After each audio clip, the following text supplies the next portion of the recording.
La Fundación Federalismo y Libertad otorga todos los años un premio que se llama Premio Alberdi a la valiente defensa de la libertad, y es otorgado, como dije, cada año a aquellas figuras que hayan hecho contribuciones a la consolidación, formación de una sociedad más libre, ¿no? En la última edición del premio, que fue del año 2015, ahora vamos a entregar la del año 2016, ahí corresponde al 2016, el beneficiario del premio fue el expresidente de Uruguay, Luis Alberto Lacalle, que es una persona que continuamente participa en foros y en actividades a favor de la democracia en América Latina y por el respeto a los derechos humanos. Y en la edición 2016, el Consejo de Administración de la Fundación, junto a sus consejos asesores, han decidido otorgar el Premio Alberdi a la valiente defensa de la libertad a Marcos Aguinis, que está acá presente.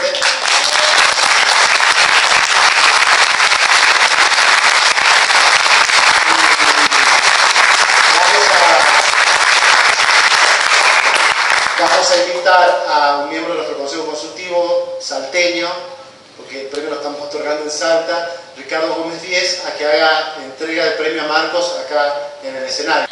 Bueno, la idea es que podamos compartir el cierre con una entrevista abierta a cargo de Francisco Sotelo, periodista del Tribuno, que lo invitamos a pasar. Un aplauso para Francisco. Ante todo, aunque es obvia ya la presentación, todo el mundo conoce la extensísima trayectoria intelectual y el altísimo nivel de compromiso político que ha tenido siempre, no en la militancia política, sino en la política a lo grande, la que se hace escribiendo y la que se hace desafiando a lo que es amable, lo que es correcto, y decir a veces la verdad, y especialmente cuando la verdad duele. Acá todo el mundo valora al Marcos Aguinis, escritor y pensador. La realidad es que Marcos Aguinis también ha sufrido muchísimas críticas y tiene muchos enemigos, que de eso quizá en gran medida sirvan para enorgullecerlo, porque los cuestionamientos que recibe tienen que ver con la defensa de la libertad. Como escritor tiene unos 14 libros, unas 14 novelas, ¿verdad? Y muchos ensayos y millones de artículos, miles de artículos. Yo voy a destacar tres que son, a mi modo de ver, icónicos. La cruz invertida, que me recuerda a las primeras lecturas de mis 20 años,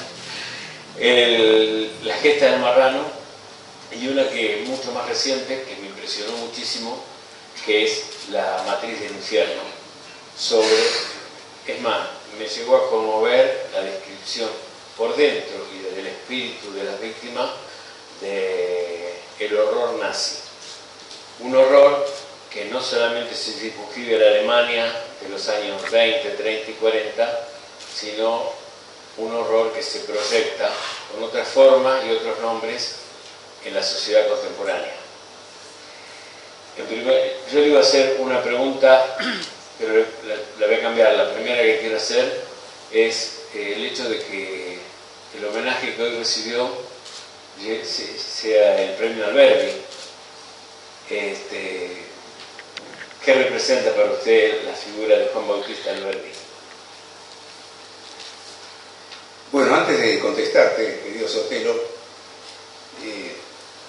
me permito dedicar un par de minutos a agradecer a la Fundación Federalismo y Libertad por su tarea insistente en favor de la libertad, en favor de la democracia. Es una institución que está muy articulada con otras instituciones que defienden la libertad en el mundo, en América Latina, en España, y por lo tanto formar parte de esta institución a través de este premio, a través de las colaboraciones que de vez en cuando uno realiza para apoyarla, nos debe llenar de orgullo y de satisfacción. Por otro lado, quiero expresar mi agradecimiento a la Fundación Friedrich Naumann, die Stiftung Friedrich Naumann de Alemania, a la que conocí yo cuando hacía mi posgrado en neurocirugía en Alemania precisamente. Y estando en Alemania, comenzó a producirse lo que llevó al libro que acabas de mencionar, La cosa invertida. Porque yo tuve la suerte de hacer ese posgrado fundamentalmente en la ciudad de Freiburg im Breisgau, al sur de Alemania, que es una zona muy católica de Alemania, e iba yo a almorzar de vez en cuando a un restaurante donde concurrían muchos sacerdotes católicos, jóvenes, que estaban preparando los documentos del Concilio Vaticano II.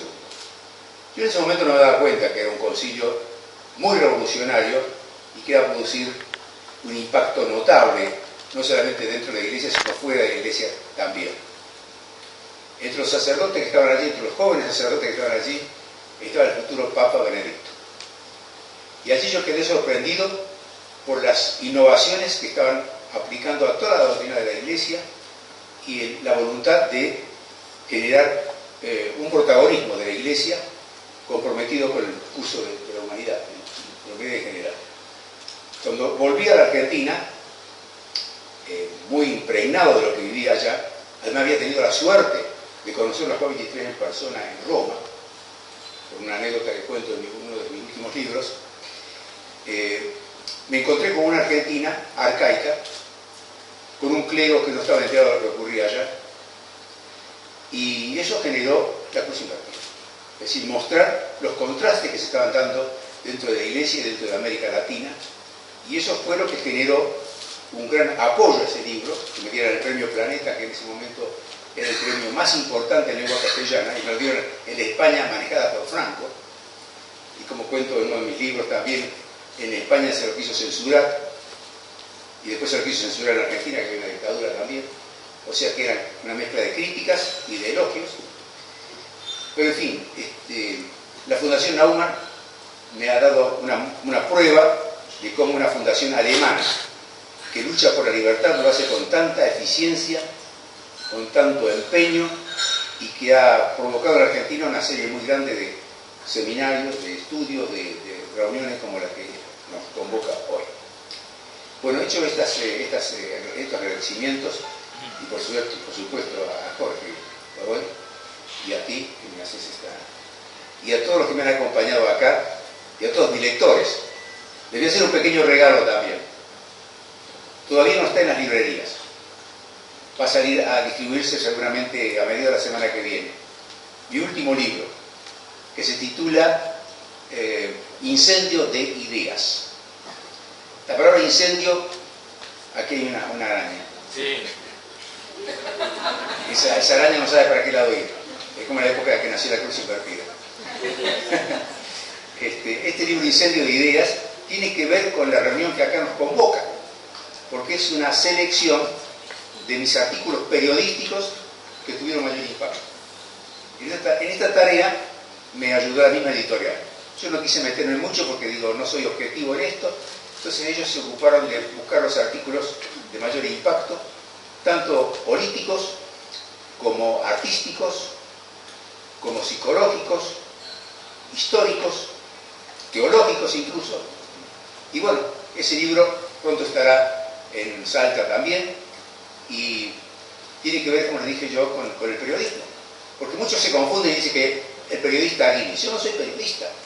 Es una profesión muy importante, muy compleja, que requiere mucho entrenamiento, lo sabes muy bien, mucho entrenamiento, mucha lucha, es una profesión difícil. Y yo no soy periodista, pero sí contribuyo con los diarios que, bueno, acabó muy bien de explicarlo Agustino Fontevecchia, todavía se publican en papel, porque yo los mando en papel, pero rápidamente pasan también a los otros sistemas que están en discusión ahora. Y esto que me preguntás vos me lleva también a las disertaciones previas que tuvimos acá, muy ricas, muy inteligentes.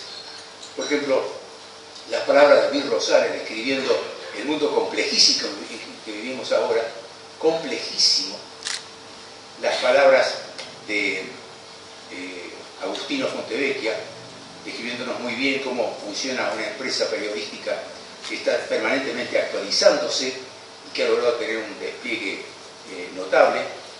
La descripción asombrosa para mí, de Daniel Desain sobre cómo está en este momento desarrollándose el periodismo dentro de un mundo tan complejo.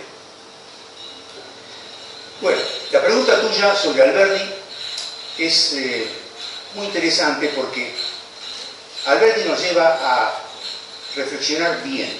Es un hombre de una inteligencia poco común y todos los escritos de Alberdi, algunos han provocado mucha urticaria y hasta el día de hoy algunos son insoportables, pero han estado muy bien pensados.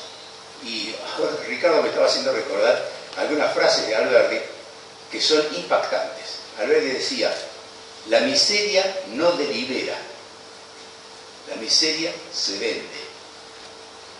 Y para que haya esclarecimiento es necesario terminar con la indigencia y terminar con la ignorancia. En la Argentina hay mucha ignorancia, mucha miseria, y mucha ignorancia, mucha indigencia, y esto genera la miseria. Una miseria que no delibera, que no piensa. Fíjense ustedes lo que ha hecho en los últimos tiempos una multitud enorme de gente que no piensa, que forma piquetes, que agrede a la sociedad civil y que genera una imagen falsa, pero genera esa imagen de que Argentina ha sido ocupada por bandas de filibusteros que ocupan las calles, que pegan a la gente, que aparecen con los rostros encapuchados y que vienen con palos en la mano, violentos, agresivos. Argentina se merece esto después de haber pasado ya por dictaduras, por experiencias democráticas fallidas, y que ha hecho un gran esfuerzo para avanzar en los caminos de un progreso genuino. Se merece esto. Y aquí nos encontramos con que los grupos estos que están alienados y que van a la calle y que creen que en la calle se define el futuro del país, olvidándose que la democracia se define en las urnas, no en la calle. Hoy me hacían un reportaje de Buenos Aires diciendo: ¿y si la manifestación del 1 de septiembre, convocando a la gente de todas las plazas del país a manifestarse en favor de la democracia y de la república, no tiene tanta gente como las que han convocado los grupos estos minoritarios subversivos? Yo le dije al periodista: discúlpeme, a mí no me importa cuánta gente va ahí, para nada, porque la democracia y el futuro del país se debe definir en las urnas, no en la calle, en las urnas. Entonces Alberdi tiene más importancia que nunca. No nos olvidemos que Alberdi tuvo una gran influencia en la unión del país y en la formación de una constitución. La Constitución Nacional Argentina es producto de lo que escribió Alberdi desde Chile, en Chile. Alberdi volvió con urgencia de Lima, donde estaba, a Santiago de Chile, cuando se entera de que aquí se produjo la batalla de Caseros, etc., y escribe su famoso libro Bases, que por alguna razón notable llega a manos de Urquiza. Y Urquiza, a pesar de que era un caudillo que en aquella época estaban desprestigiados y se lo consideraba gente muy autoritaria y gente bastante ignorante, Urquiza era un hombre que le gustaba leer. Y lee el libro de Alberdi e inmediatamente pide una reimpresión masiva y convoca a la Constitución Nacional de 1852. De modo que vaya si Alberdi tiene importancia. Qué bueno hubiera sido que Alberdi estuviera con nosotros y se lo escuchara como en aquel momento se lo escuchó. Probablemente para nosotros sería extraño, porque no estamos muy acostumbrados a escuchar, a interpretar la política en términos de racionalidad, de proyecto, de visión moderna y de futuro. Estoy completamente de acuerdo. En la Argentina hemos tenido una gran involución. Discúlpeme que esto sea un poco oscuro, pero hemos tenido una involución en materia política. Cuando en 1983 recuperaba la democracia con enorme esfuerzo, todavía en la Argentina en ese momento donde en las calles se gritaba por Alfonsín y por el regreso a la democracia, etc., volviendo a la cruz invertida, el director de cine Mario David decidió llevarla al cine, a filmar la cruz invertida. Y buscó los mejores actores de ese momento. El protagonista principal era Oscar Martínez, miren ustedes qué actores. Y todos los actores que allí participaron, para que la película sea posible, decidieron no cobrar honorarios. Trabajaron gratuitamente para hacer esta película. No es una gran película, fue hecha a los apurones, pero en fin, reflejaba más o menos el argumento de la novela. Esa película fue distribuida en los diversos cines y los directores de los cines, los dueños de los cines, no se atrevieron a ponerla en pantalla. Yo en ese momento era subsecretario de Cultura de la Nación. Gorostiza era el secretario de la Cultura y yo era el subsecretario. Estábamos en democracia. La película empezó a difundirse en el mes de enero. Ya hacía un mes que existía el gobierno democrático y no se atrevían a ponerlo en pantalla. Solo un cine, el cine Lorraine, en la calle Corrientes, lo puso en pantalla. Pero no duró más de una semana, porque empezaron a concurrir a ese cine y sobre la vereda se celebraron misas negras para espantar a los demonios que se proyectaban en ese cine. Fíjense la mentalidad argentina. Poco después yo viajé al Chaco y me encontré con una maestra que venía del interior del Chaco, a Resistencia, y allí en Resistencia me cuenta, pero usted nos habla de los derechos humanos. Yo no puedo pronunciar esa palabra.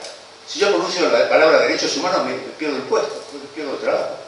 Es decir, que la Argentina es un país muy dividido entre sectores alienados, sectores cerrados, atrasados y sectores que realmente quieren el progreso y el avance.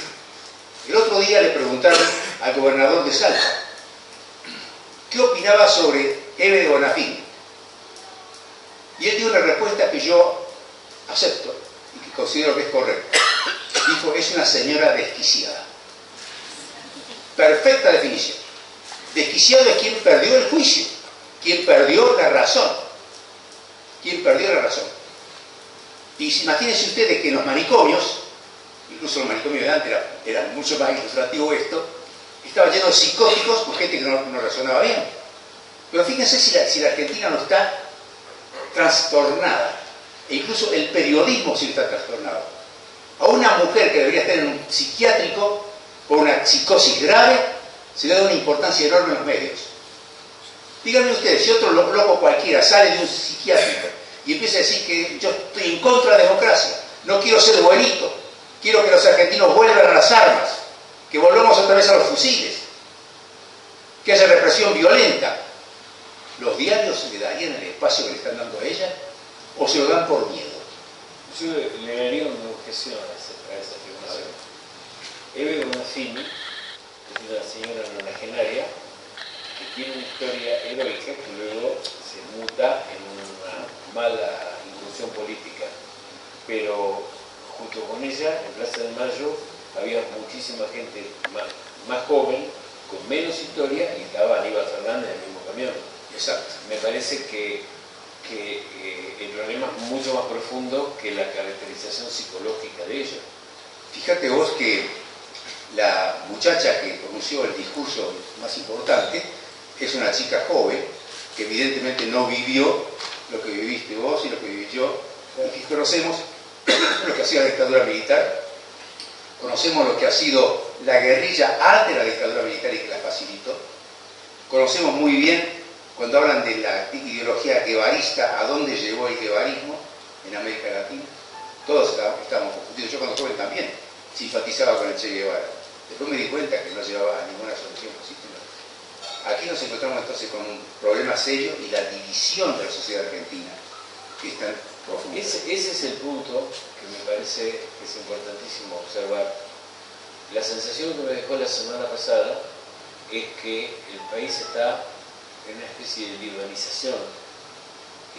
Cuando se habla de la grieta, suena un poco a una cuestión de la política, de los sectores. A mí me dio la impresión de que el código amigo-enemigo está ganando espacio más allá de los esfuerzos de mucha dirigencia política que sabe que ese camino es suicida.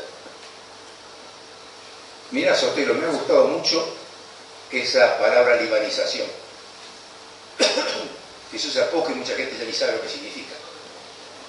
El Líbano era uno de los países más democráticos, pluralistas y pacíficos del Medio Oriente. En contraste con los demás países árabes de la zona, bueno, era junto con Israel el único país democrático y plural del Medio Oriente.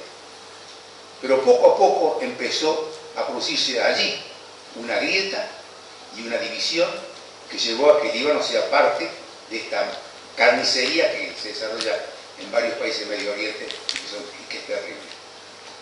Esto yo creo que es importante tenerlo en cuenta. Y esto me llevó muchas veces a pensar, y lo vuelco acá, si me permitís, antes que me haga la pregunta, sobre el rol del periodismo en una sociedad tan confundida, tan complicada, como lo ha dicho muy bien Luis en su disertación espléndida. Tan complicada.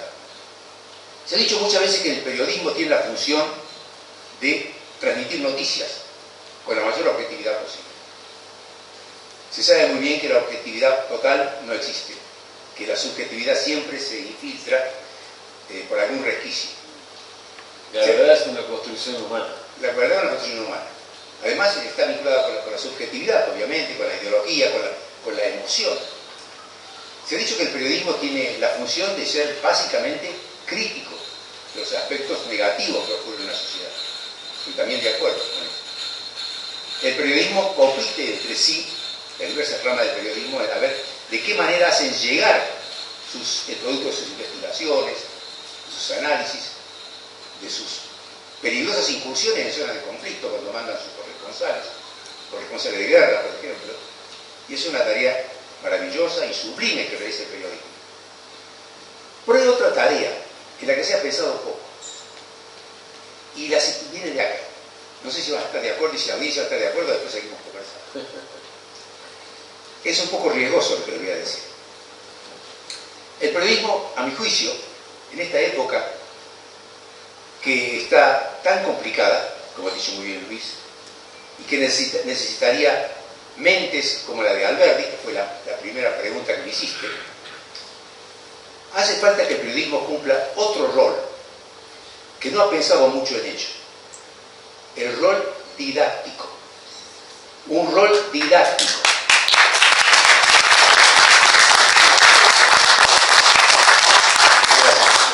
Después viene la misa negra. El rol didáctico, porque la sociedad está muy confundida. Y el rol didáctico significa que el periodismo sano, integrado por gente valiosa, con gente con vocación, con gente valiente, se base en los valores que fue construyendo Occidente desde hace 3.500, 4.000 años. Fíjense ustedes, dentro de unos días se va a celebrar la Pascua cristiana, que va a venir junto con el Pesaj judío, que es lo mismo. La Pascua cristiana se construyó recordando la epopeya de Moisés 3.500 años antes. La Pascua judía recuerda en la epopeya de Moisés sacando al pueblo hebreo que estaba esclavizado en Egipto y lo lleva a la tierra prometida. Y se ha hecho una película larga que la están mirando ahora por todas partes, los 10 mandamientos. Bien. Pero hay una cosa que yo siempre menciono en esta fiesta, en la Pascua judía, y digo, no nos olvidemos que no solo se trata de sacar a un pueblo de esclavitud, sino sacarlo de la esclavitud con gran peligro, con gran esfuerzo, con pestes de por medio, para llevarlo al pie del monte Sinaí y darle la ley, el código, la norma, la ley. Eso es la gran enseñanza que nos da la época de Moisés y los 10 mandamientos. Y con Jesús se reproduce lo mismo. Es la ley.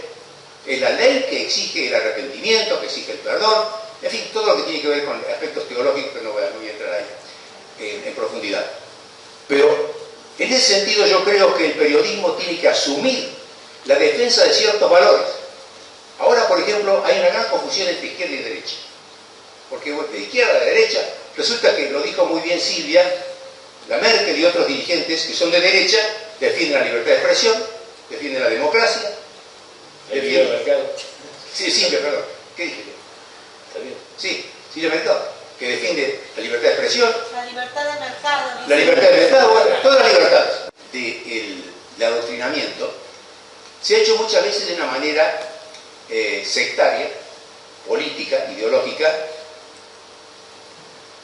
de poco vuelo para orientar al electorado en una determinada dirección vinculada con la conquista del poder. Yo no me refiero a eso. Yo me refiero a la defensa de los valores al margen de las peleas internas, pequeñas, egoístas, que tienen que ver con la conquista del poder. Sí, me parece que es un tema que está en juego la esencia del periodismo hoy, porque la gran tentación es mantener la audiencia, mantener al público y al lector un poco halagando los oídos y dejándose llevar por ciertos lugares comunes instalados. Y además, porque creo que en la mención que usted acaba de hacer, que la ley, cuando hizo referencia a la ley, y la ley es quizá la gran ausente de la Argentina, creo que desde que yo nací. Pero ahora más, porque está más relativizada. Sobre el periodismo, yo quería hacerle una pregunta que no tiene que ver con la Argentina, pero sí tiene que ver con gran parte de su pensamiento. ¿Qué sensación experimentó usted el día en que fueron asesinados varios periodistas de la revista Charlie Hebdo? ¿Y qué impresión tuvo con la repercusión que eso tuvo en la Argentina? A mí me parece que la repercusión fue demasiado pálida y pobre. A pesar que estamos informados y que buscamos noticias y queremos debatirlas, teníamos la sensación de que se le da importancia. No se le dio suficiente importancia. El mundo no le da importancia a los aspectos que merecen importancia. Fíjate, ¿cómo es posible que hace 6 años existe una guerra civil en Siria y en parte de Irak, y hay una carnicería espantosa? Es una guerra civil porque luchan tendencias teológicas diferentes, cuya diferencia es mínima, y habla de un gran absurdo. De un gran absurdo porque y se vive en el siglo VII. Por ejemplo, la gran pelea entre sunitas y chiitas es que en el siglo VII, después de la muerte de Mahoma, un nieto de Mahoma es asesinado en Kerbala. El nieto se llamaba Hussein. Entonces los chiitas no pueden perdonar a los sunitas porque lo mataron al nieto de Mahoma. Pero eso fue en el siglo VII. Y están matándose por esa razón. ¿Y qué van a conseguir con eso? ¿Van a exterminar a todos los sunitas, que son además mayoría en el mundo musulmán? Es una guerra absurda, dirigida por líderes absurdos. Y mi pregunta es, ¿existen las Naciones Unidas? ¿Existe la OTAN? ¿Existe la Unión Europea? ¿Es aceptable? Yo pregunto, dentro de un siglo, suponiendo que el mundo empiece a andar mejor, dentro de un siglo, ¿cómo nos van a interpretar a nosotros? Unas Naciones Unidas cargada de burocracia, altos presupuestos, embajadores que van de aquí para allá, OTAN, potencias, incluso que negocian entre sí de un lado y del otro, que van para aquí, van para allá, que están buscando aprovechar la situación para sacar algún beneficio, pero han permitido que se maten cientos de miles de ciudadanos, niños que mueren sin tener arte ni parte en esta locura, y el mundo no se pone a trabajar seriamente en parar esto. No se pone a hacerlo. Y eso es un mal dato. Es un mal dato. Muestra la irresponsabilidad del género humano y la dificultad que tiene en luchar por los auténticos valores. Porque lo que habría que haberse hecho después de un año de la guerra, no sé, después de un año de la guerra, que ya es mucho, es sentarse en todos los países del mundo y decir, señores, un stop total a la guerra. No se le vende más armas y se terminó. Para la guerra y negociamos. A ver qué quiere cada parte. Que es lo mismo que se debería aplicar en Argentina. Es decir, los piquetes, los paros. Paren la guerra, muchachos. La Argentina vive en una democracia. Se permite que ustedes tengan representación, que ustedes hablen, que vayan a los medios de comunicación, expongan lo suyo, pero no salgan con las caras enmascaradas, como si fueran terroristas, y con un palo en la mano.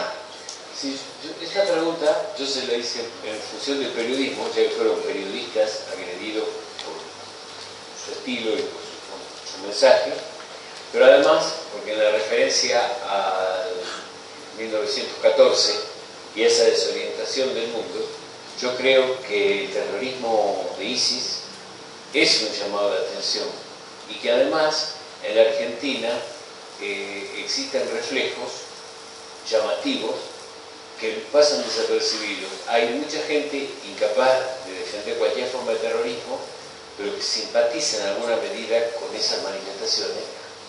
Y el grupo Quebracho, que se invoca a la izquierda, hace muchos años se manifestó antisemita del estilo más tradicional de los años 40. Por eso me parece que este episodio es un episodio significativo para el mundo y también para nosotros. Completamente de acuerdo. Y esto es importante para tenerlo en cuenta, porque al grupo Quebracho se lo llama de izquierda y progresista. Yo pregunto, ¿qué valores de izquierda realmente representa el grupo Quebracho? Si acepta la teocracia iraní, que vuelve al siglo VII y que discrimina a la mujer de una forma violentísima. ¿Cómo puede ser? Y son antisemitas, por supuesto. Entonces, ese antisemitismo del grupo Quebracho está manifiesto en gran parte de la prensa y en los grandes organismos internacionales. Es notable la obsesión que existe en las Naciones Unidas para acusar a Israel por cualquier problema del Medio Oriente. Por ejemplo, en algunas ocasiones yo he visto que había como 20 puntos para tratar en el Consejo de Seguridad, pero solo se trató la muerte de un palestino por parte de los israelíes y condenan a Israel.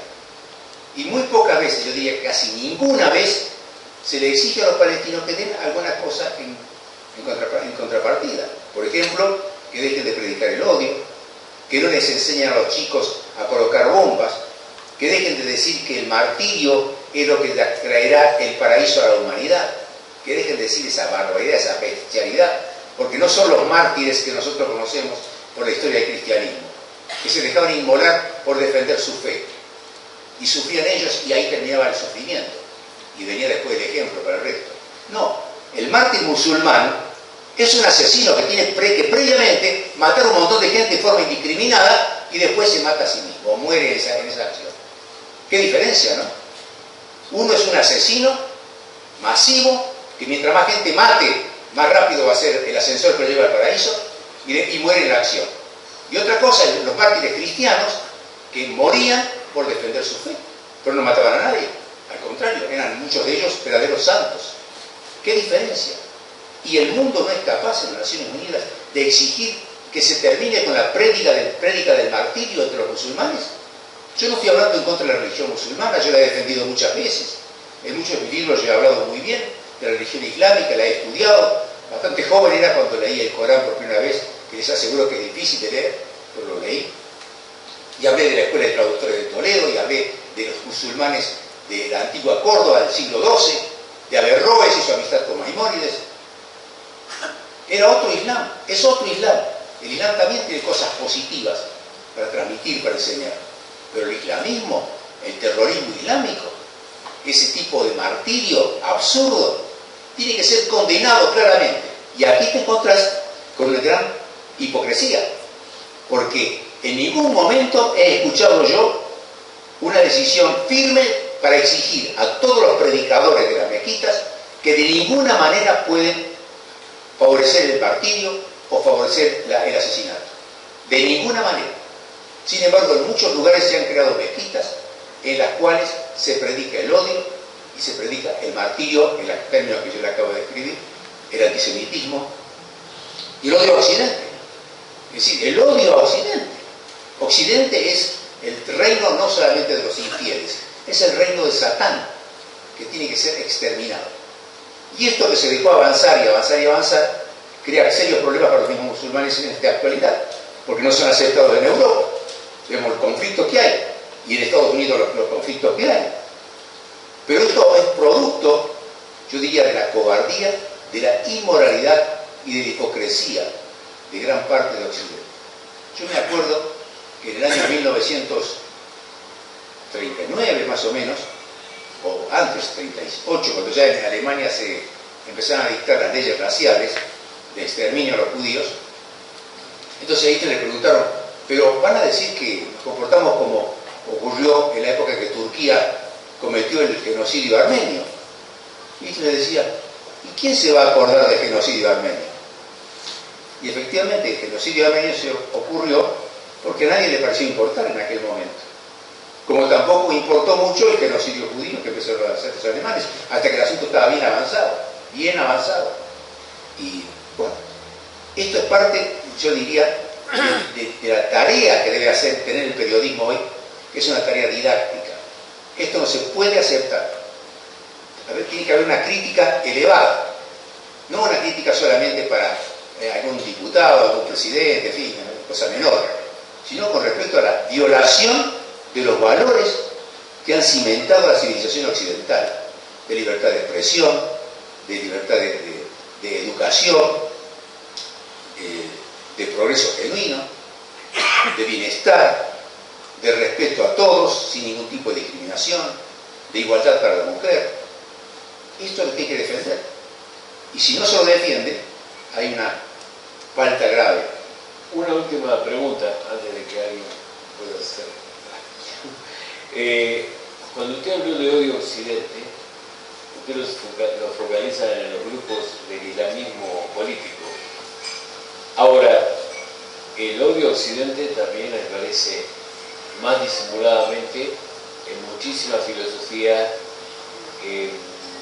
populistas, muchas filosofías que pululan en América Latina bajo la apariencia de izquierda, y también en el pensamiento de fondo del ambientalismo, porque el ecologismo, la defensa del animal, la defensa desmedida o disparatada de la vida animal en el medio de la humana, eso también tiene una filosofía, porque yo creo de una filosofía antioccidental, pues yo creo que hay un gran desencanto con Occidente y que ese desencanto cuesta mucho remontarlo.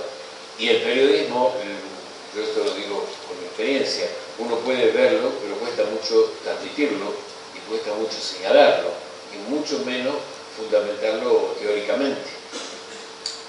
No te puedo aplaudir porque tengo la mano ocupada con el micrófono. Bueno, gracias. Pero coincido plenamente contigo. Muy buena observación. No se trata solamente del Islam, que lo más visible, por ahí viene la denuncia más clara, de hablar de la irresponsabilidad, de la hipocresía, del miedo a decir las cosas claramente.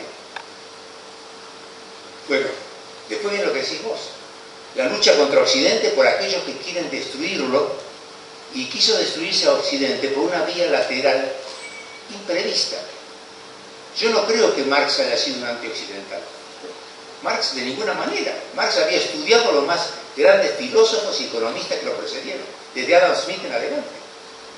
No era un antioccidental. Lo que pasa es que la revolución soviética se fue distorsionando porque empezó a importar más el tener el poder que el mejorar la vida del pueblo. Y para tener el poder hay que someter al pueblo. Y si se lo hambrea, mejor. Porque como dijo Alberti, la miseria no delibera. Se vende. Y cuando hay miedo, se vende para que no lo persigan, por el miedo. De modo que coincido contigo, que hay que empezar también a atacar a eso. ¿Cómo es posible, por ejemplo, que se llamen progresistas grupos que apoyan a Corea del Norte o que apoyan a Irán abiertamente? Delía abiertamente apoya a Irán y él recibe dinero de la embajada de Irán aquí en Buenos Aires. Y sin embargo se fotografía con Baradel y con Cristina. ¿Qué es esa mezcla? ¿Qué es eso? No es algo que supera a Cambalache.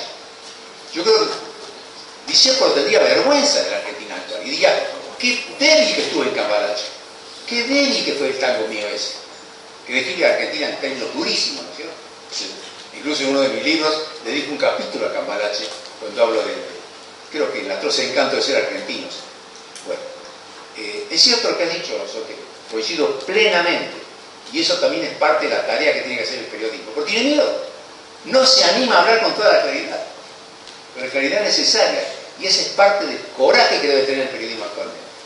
Ha habido periodistas que han muerto por su profesión, que han muerto por defender la verdad y por defender los valores.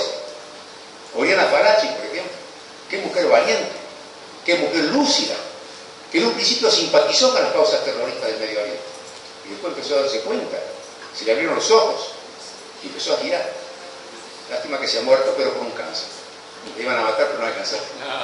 Bueno, creo que cumplimos con el tiempo. No sé si alguien quiere hacer alguna pregunta. Una. Bueno. ¿Una pregunta? Difícil. Yo perdone, Marco, la verdad que, bueno, me pareció poco al tiempo, es interesantísimo escucharte, la verdad. Toda la charla fue apasionante, pero no puedo dejar de preguntarte tu opinión sobre lo que está viviendo la Argentina en este momento, sobre el gobierno de Cambiemos, sobre... Algo has dicho sobre lo que está pasando en la calle, pero me parece que estoy segura de que tenés muchas más cosas para decir. Bueno, es una pregunta que exigiría toda una conferencia, ¿no? Voy a tratar de sintetizar de la siguiente forma. Yo tengo más años que vos, a pesar de que pareces muy muy joven, y sos joven. Yo he vivido con mucha lucidez, porque ya tenía mis años, la presidencia de Frondizi, la presidencia de Ilia y por supuesto la presidencia de Alfonsín. Yo recuerdo que Arturo Frondizi fue elegido con un enorme entusiasmo y una enorme esperanza, enorme. Y en poco tiempo el gobierno de Frondizi empezó a mostrar que la Argentina se estaba colocando entre los países que progresaban más rápido en el mundo. A partir de ese momento, los celos militares o la imbecilidad de algunos militares empezaron con los famosos planteos y empezaron las huelgas y finalmente se lo derrocó a Frondizi. ¿Y por qué se lo derrocó a Frondizi? Por la imbecilidad argentina. Con Arturo Illia pasó lo mismo. Con Arturo Illia las cosas iban muy bien en todos los campos. Fue el hombre que le aumentó el presupuesto docente al más alto nivel de la historia argentina. Arturo Illia logró acercarse a Gran Bretaña para conseguir la soberanía de las Malvinas como nadie antes. Había intercambio entre las Malvinas y los argentinos, los malvinenses y los argentinos que viajaban de un lado a otro. Esos progresos, y aparte de lo económico, el país estaba progresando.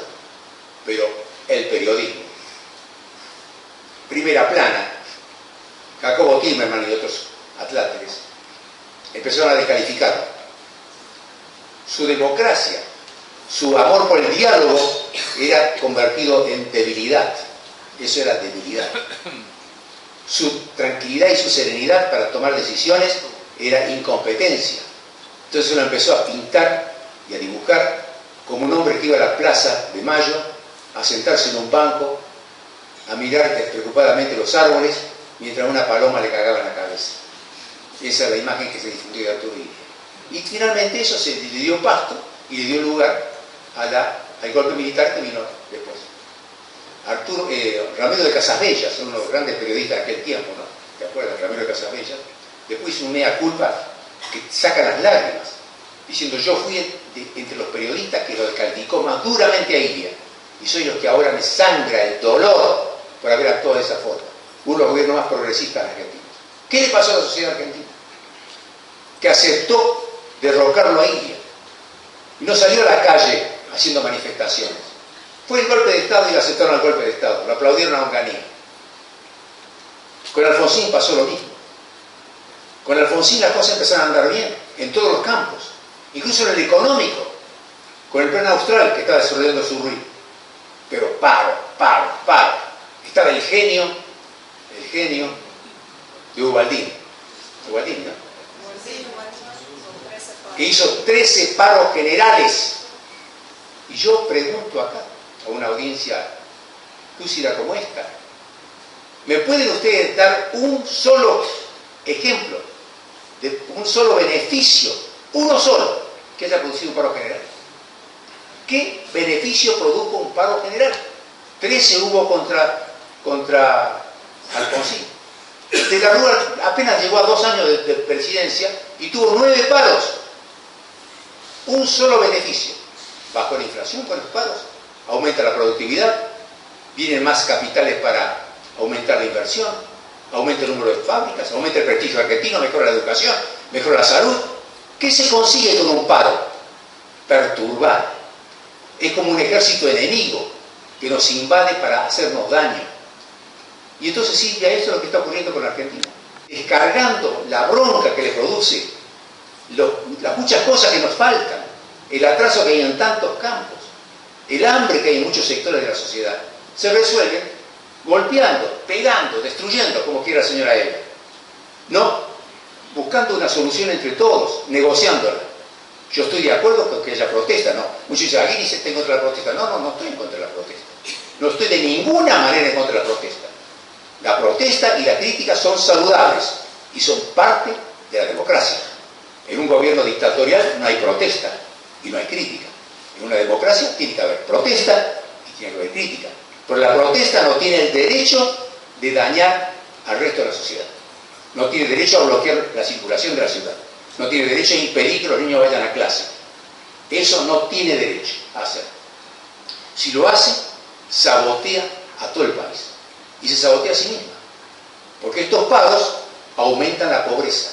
Es decir, los pobres, gracias a los pagos, son más pobres. Y esto es lo que la prensa tiene que hacer entender a la gente. Señores, el paro empobrece al país. Y los que son pobres son después más pobres. Tengan cuidado con esto. Esto no ayuda, protesten, sí, pero traten de conseguir los beneficios que les corresponden muchas veces, pero sin hacer paros y menos piquetes. Hace poco un fiscal de la provincia de Buenos Aires, cuyo nombre lamentablemente no pude fijar, ha dicho: todo piquete es un delito. Todo piquete es un delito. Porque el piquete va en contra de las leyes, bloquea las calles. 10 tipos cierran la avenida 9 de Julio e impiden que miles de argentinos que estuvieron trabajando todo el día puedan volver a su hogar o puedan ir hasta a buscar a los chicos a la escuela. Es un ejército enemigo, son filibusteros que se meten en el país y, como dije hace recién, con antifaces y con palos. Entonces, Silvia, mi respuesta es: ¿qué le pasa a la Argentina? Y le pasa eso. Hay un aspecto, yo te diría, infantil, pueril. También el hecho de que continuamente se diga el gobierno tiene que resolverlo. Eso es, freudianamente hablando, invocar a los padres, que papá lo arregle, que el gobierno lo arregle. No, el gobierno no lo va a arreglar. El gobierno no produce dinero, el gobierno es improductivo. Todos los gobiernos son improductivos, de una burocracia improductiva. Pero hace falta un gobierno para que oriente, como el director de orquesta. No toca ningún instrumento, pero hace que suenen los demás instrumentos lo más armoniosamente que se pueda. Ese es un gobierno, un director de orquesta. Pero el gobierno no da plata, no construye nada, no puede repartir. Que me dé el gobierno no puede dar nada. No es el gobierno el que tiene que dar, es la sociedad argentina la que tiene que dar, y la sociedad argentina tiene que ponerse de acuerdo a través del diálogo, de negociaciones, de tensiones, si se quiere, para llevar las cosas adelante.